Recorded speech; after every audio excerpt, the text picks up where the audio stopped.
Hi hello friends, welcome to my channel. இன்றைக்கி நம்ம என்ன வீடியோ பார்க்க போகிறோன்னா, சில்க் த்ரெட்லேயே டபுள் செயின் ஸ்டிச் தான் பார்க்க போகிறோம். டபுள் ஸ்டிச்சுமே சில்க் த்ரெட்டில் தான் போட போகிறோம். அது எப்படி எனக்கு எப்படி ஃபீல் ஆச்சுன்றது தான் நான் உங்கள் கூட ஷேர் பண்ணிக்க போகிறேன். டபுள் செயின் ஸ்டிச் எப்படி போகணுன்றது நேற்று வந்துட்டு நான் போன வீடியோவில் ஜூம் பண்ணி காமிச்சிருப்பேன். அது மாதிரி தான் போடணும்.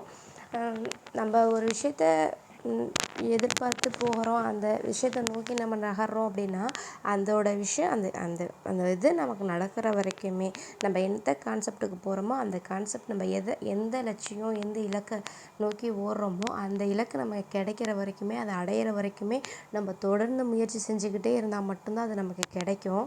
இடையிலே எனக்கு கிடைக்காதுன்னு சொல்லிட்டு விடுறதுனால எனக்கு எதுவுமே கிடைக்க போகிறது கிடையாது. நம்ம ஒரு இடத்துல உக்காந்துட்டாலும் நம்ம உடஞ்சி உக்காந்துட்டாலும் நம்மளை தேத்துறதுக்கு ஒரு ஆள் வேணும் இல்லையா? இப்போ இருக்க ஜென்ரேஷன் எல்லாமே இன்டர்நெட் தான், போட்டு பார்க்குறாங்க. எந்த டீச்சர்ஸாக இருந்தும் பரவாயில்ல, எல்லா டீச்சர்ஸுமே எல்லா மிஸ்டேக்ஸ் பண்ணி தான் வந்தவங்களாக இருப்பாங்க. பட் நமக்கு சொல்லித்தரும்போது கிளியராக சொல்லி கொடுப்பாங்க.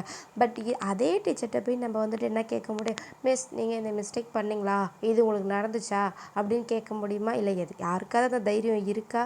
பட் அப்படியே நம்ம கேட்டாலும் அவங்க சொல்கிற ஆன்சர் என்னவாக இருக்கும்? ஃபன்னாக சொல்லி முடிச்சுட்டு போயிடுவாங்க அந்த விஷயத்த. எனக்கு அப்படி தான் இருந்துச்சு அப்படின்வாங்க. இல்லைனா எனக்கு இப்படி இருந்துச்சு, நான் இப்படி சரி பண்ணிக்கிட்டேன் அப்படின்னு சொல்லுவாங்க. ஒரு சிலர் மோட்டிவேஷன் பண்ணுவாங்க. அது மாதிரி தான் இப்போ என்னோடய சேனலுக்கு நீங்கள் வர்ற ரீசன் என்னன்னு கேட்டிங்கன்னா, ஏன் பார்க்கணும், எவ்வளோ கிளாஸஸ் இருக்குது.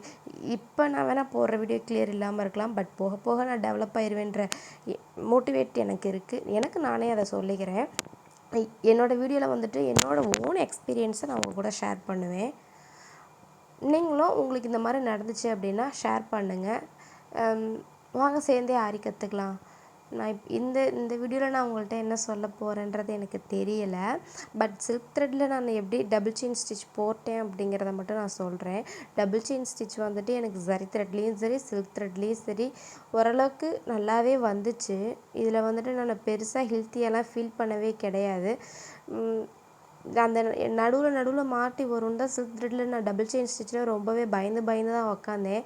பட் வந்துட்டு நான் நினச்சதை விட அது நல்லாவே ஸ்மூத்தாக வந்துச்சு, நல்லா இருந்துச்சு. சில்க் த்ரெட்டில் நான் போடும்போதும் ஆரி ஒர்க் கற்றுக்கிறதுக்கு முன்னாடி நீங்கள் எந்த ஸ்டிச் கற்றுக்கிறதா இருந்தாலும் தெளிவாக கற்றுக்குங்க. அதுதான் நமக்கு வந்துட்டு பெஸ்ட்டான ஒரு டிசைன் போடுறதுக்கு நமக்கு ஹெல்ப்ஃபுல்லாக இருக்கும். நம்ம அரைகுறையாக கற்றுக்கிட்டு நம்ம போடணும்னு நினைக்கிறது வந்துட்டு சாத்தியப்படாத ஒன்று. அதே மாதிரி நம்ம வீட்லேயோ டிவிலேயோ யூடியூப்லேயோ பார்த்துட்டு நம்ம அதை ட்ரை பண்ணும்போது அவங்க ஸ்டிச் பண்ணும்போது கரெக்டாக தான் இருக்கும். பட் நம்ம போடும்போது அது கஷ்டமாக இருக்கும். செயின் ஸ்டிச்சே 4 days போனனால நான் எப்படா அடுத்த ஸ்டிச் வரும்னு தான் எதிர்பார்த்தேன். பட் சில்க் த்ரெட்லேயுமே நான் ரொம்பவே ஈஸியாக கற்றுக்கிட்டேன். செயின் ஸ்டிச் மட்டும்தான் எனக்கு 4 days ரொம்ப லாங் ஆச்சு. பட் நான் அதில் நல்லா கிளியராக தெளிவாக நான் எந்த ஆங்கிளில் கொடுத்தாலும் சில்க் த்ரெட்லேயோ ஜரி த்ரெட்லேயோ எந்த பொசிஷனில் கொடுத்தாலும் நான் வந்துட்டு செயின் ஸ்டிச் போகிற அளவுக்கு ப்ரிப்பேர் ஆகிட்டேன். ஸோ அதனால் எனக்கு சில்க் த்ரெட்டில் ரொம்பவே ஈஸியாக வந்துச்சு. உங்களோட கான்ஃபிடென்ட்டை விடாதீங்க, கண்டிப்பாக உங்களால் ஜெயிக்க முடியும். எனக்கு வந்துட்டு சில்க் த்ரெட் பிரியுது, எனக்கு ஸ்டிச் தெளிவாக வரல, துணியில் இருக்க நூல் மாட்டுது அப்படிங்கிற இஷ்யூலாம் இருந்துச்சுன்னா கண்டிப்பாக அதை வந்துட்டு நீங்கள் சால்வ் பண்ண பாருங்கள். இதுக்கப்புறம் நம்மளால் போட முடியாதுன்ற முடிவுக்கு வரவே வராதிங்க. நம்ம வந்துட்டு இதை பிடிச்சி செய்கிறோம் போது அந்த விஷயத்தில் நம்ம எது பண்ணாலுமே அது நமக்கு ரொம்ப பிடிக்கும். இதில் வந்துட்டு எனக்கு நல்லா தான் ஃப்ரெண்ட்ஸ் டபுள் செயின் ஸ்டிச் வந்துச்சு. உங்களுக்கும் இந்த மாதிரி ஹெல்த் இல்லாமல் ஃப்ரீயாக ரிலாக்ஸாக டபுள் செயின் ஸ்டிச்சை சில்க் த்ரெட்டில் போட்டிங்க அப்படின்னா இந்த வீடியோக்கு ஒரு லைக் போட்டுருங்க. எனக்கு மறக்காமல் சப்போர்ட் பண்ணுங்கள். நீங்கள் சப்போர்ட் பண்ணிங்கன்னா எனக்கு மோட்டிவேட்டாக இருக்கும். தேங்க்யூ.